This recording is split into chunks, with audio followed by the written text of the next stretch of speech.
ہے تو اللہ تعالیٰ نے فرمایا فما اصبرهم علی النار، آگ پر کتنا حوصلہ ہے کہ وہی اعمال کیے جا رہے ہیں جس کا نتیجہ جہنم ہے، وہ اعمال کیے جا رہے ہیں جس سے دل مردہ ہوتے ہیں، وہ اعمال کیے جا رہے ہیں جس سے قربت الہی میں نقصان ہوتا ہے۔ بتاؤ نا وہ کون سی چیز ہے جس چیز نے تمہیں دلیر کر رکھا ہے اور تم جہنم کے راستے پہ چل نکلے ہو؟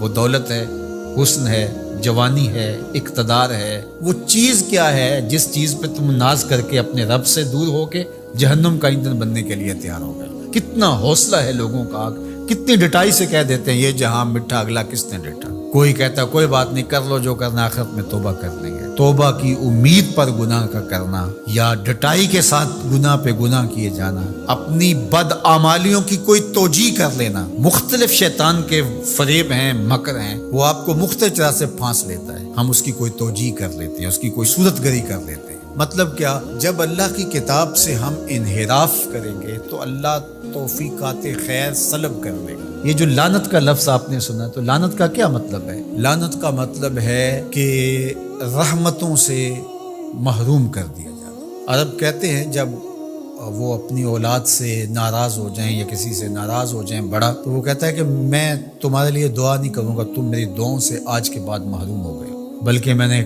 پڑھا ہے کہ کچھ اعمال ایسے ہیں جن اعمال کی وجہ سے بندوں کی دعائیں قبول نہیں ہوتی، اور دوسرا اس کو سزا یہ ہوتی ہے کہ جو نیک صالح پاکیزہ لوگ جو دعائیں کر رہے ہیں پوری امت کے لیے، تو وہ امت کا فرد تو ہے، ایک شخص تو ہے امت کا، لیکن اس نیک لوگوں کی دعاؤں سے اس کا حصہ منہا کر دیا جاتا ہے، اس کے حصے میں کچھ نہیں آتا، کیونکہ اللہ نے اس رحمت کے وصول والی فہرست سے اس کو نکال دیا۔ وہ سانسیں تو لے رہا ہوتا ہے لیکن زندہ نہیں ہوتا، وہ اپنے آپ کو مسلمان تو کہلا رہا ہوتا ہے، لیکن بات یہ ہے کہ اسلام اور اللہ رسول سے تعلق اس کا واجبی سے ہوتا ہے۔ تو آج ہماری بدحالیوں کا اور ہماری رسوائیوں کا سبب اس کتاب رحمت سے دور ہے۔